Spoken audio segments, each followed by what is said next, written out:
Hi there, YouTube. So why is equality a freaking good idea?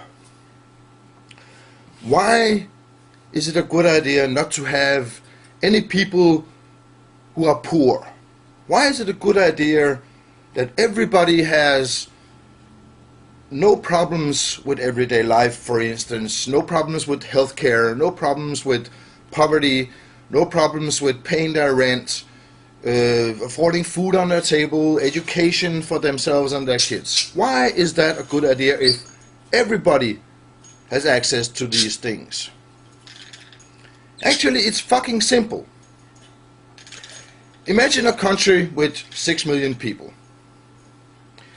Imagine if in this country the 5 million of them are occupied with fighting for their lives, with fighting for being able to pay the rent, food on the table, clothes for their kids, education and all these things. What do you think their brains are being used for? 5 million brains out of 6 million are being used to get by on a daily basis and not much else. Very few of these 5 million, maybe 1 in 100,000, will be able to break out and become one of the million that has everything. In a society where all 6 million don't have any problems with attaining or getting food, paying the rent, getting education for themselves and their children, and food and clothes for their children. If they don't have any problem, if these basic things are not a problem for the 6 million people, then we have 6 million brains with something else to do than fight for the daily life. And I bet you that amongst these 5 million that was before the poor and used all their brain power to get by on a daily basis, I bet you that amongst those people there are a lot of creative minds, there are a lot of people with pretty good brains and ideas that can bring a society forward, that can make a society progress. And that is what happens in an equality society, that instead of only having 1 million brains to work for progress, getting new ideas, being creative, you have 6 million brains to do that. I realize that some of those brains may not be as good as other brains. That is the way of genetics and life.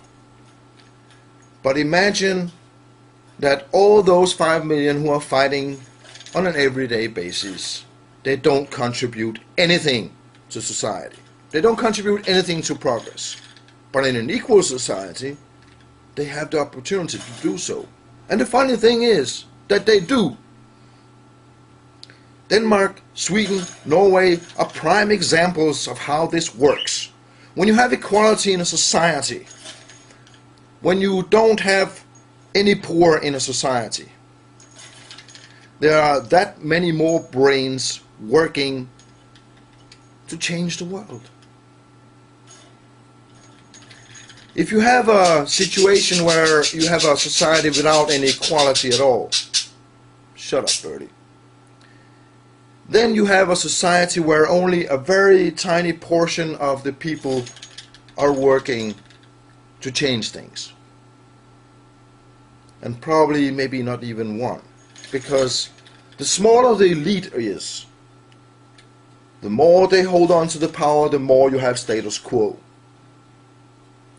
If you want to change the world to a better place for us all, you have to fight for equality, because then there are more brains available to work for all of us. This is why equality is a good thing. And this is why people who worship Ayn Rand are idiots. Because they only want prosperity for themselves. They don't want prosperity for humanity. Because they're egotistical fucktards. They are stupid and they're assholes. Maybe they're not all together just dumb morons. The more intelligent among them are just sociopaths.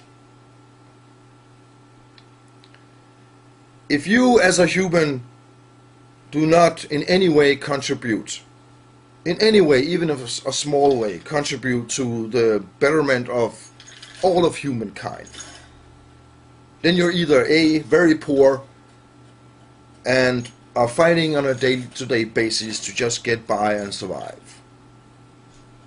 And if you are not like that, and still not fighting the good fight to better humanity, then you're an asshole.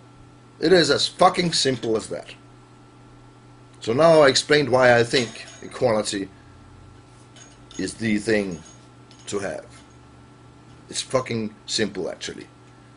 You want to have 1% brains that are only working to better their own situation and shit on everybody else and don't care if people starve to that, or you want 100% brains or 99% brains pulling in another direction, in a better direction, towards progress, towards a brighter future for all of us. A future without wars, a future without pollution, a future without hunger, a future without poverty. A future where, like in Star Trek, the point of life is not to accumulate material goods. The point of life is to grow as a human being. I saw an episode of Star Trek not long ago where a man from the 21st century is awakened after being frozen down for 400 years, and this man's first priority was to speak with his lawyer so he could see how his fortune was doing.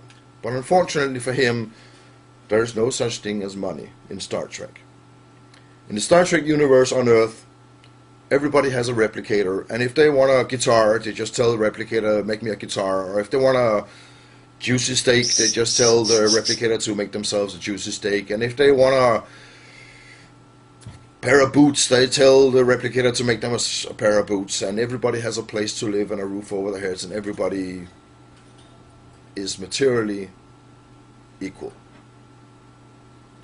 So this man from the 21st century says, so where is the challenge?